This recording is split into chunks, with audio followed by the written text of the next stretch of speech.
Okay, listen, from now until tomorrow morning, home chefs will spend hours and hours making a huge, delicious Thanksgiving meal for friends and family to enjoy. Yeah, and strangers. On average, Americans are expected to waste, though, 316 million pounds of food tomorrow.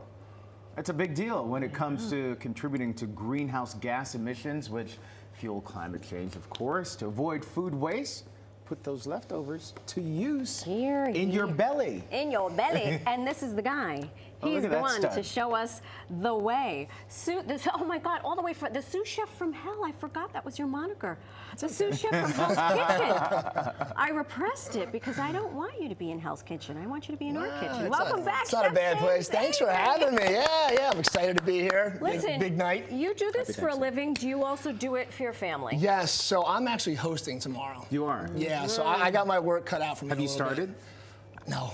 Okay. Well, we're kind of conquering and dividing in my family. I got to handle the turkey and the mashed potatoes. They're probably the two most important things next to the stuffing. And do you have like the kids as like sous chef? Oh, my kids are they go right.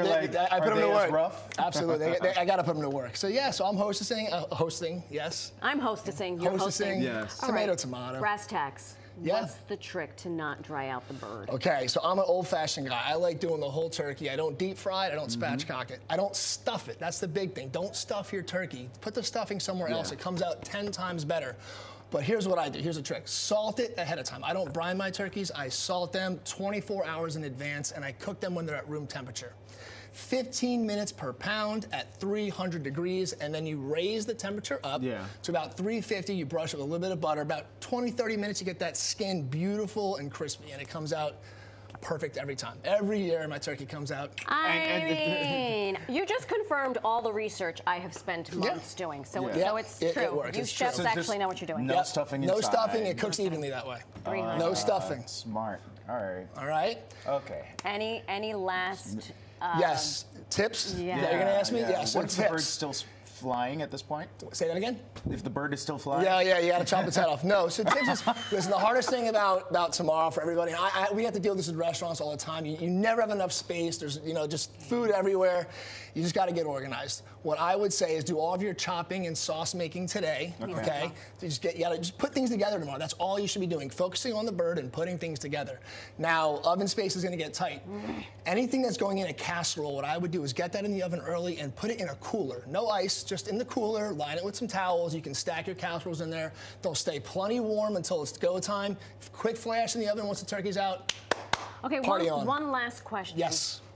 When do you make your mashed potatoes? Because I feel like if I make them too early, by the time we're ready for dinner, they're gummy. I try to they get gummy, they're hideous. Yeah, so you got to make them about 45 minutes for the guests to get there. Okay. My mom's actually blending them when she makes them, like as we walk in the door. So that's the best way. Like you said, they don't set up or get gummy. Okay. But I got a great solution for gummy potatoes. So. Okay. All right, so I think the best way to utilize your Thanksgiving leftovers is in a sandwich. I wish I had something more, unique to say, but here's the great thing. The best thing about those leftovers the next day is you get to celebrate Thanksgiving again.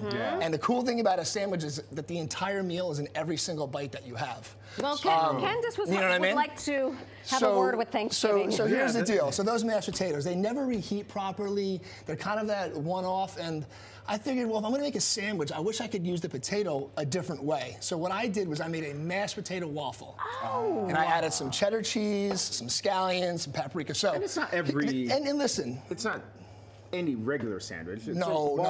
And this is a bit cumbersome, so I recommend you have a fork and knife, but it's awesome. So I tell you what, on here I have some turkey, some stuffing, some coleslaw. This is basically what I put on my plate, by the way, on Thanksgiving. On Thanksgiving night. But I did take the cranberry sauce and I took the liberty to make it into an aioli. So I added a little bit of mayonnaise and some fresh dill. I wish I mentioned the recipe is there on the QR code. Yeah, absolutely. And you can DM me on my Instagram. But I tell you what, while I show you guys how to go ahead and make the how to make the batter, right? Together, so there you go. So keep it, I want to, do your best. I know it's a little wonky. Thank you, sir. All right, so the mashed potatoes. You have cold mashed potatoes the next day. Here's the thing. Just take your cold mashed potatoes. That aioli's nice. About a pound. Now I add, this is what's going to make it work. You add about a tablespoon per pound of instant pancake mix. You can use Bisquick, you can use whatever you want. So in your potatoes go. Did you bring those to room temperature or are they cold? They're cold. They actually work out better cold. Nah, it doesn't matter. But no, cold is good. By the way, this is really good. Good. And by the way, those waffles go great with smoked salmon. You can use them anywhere you would use a potato dish. So in goes my eggs. You don't have to pre-scramble them. Just put them in. My spices. So we have paprika, salt, pepper. We have a mix of cheese, whatever you have in the fridge, it's fine, and some scallions.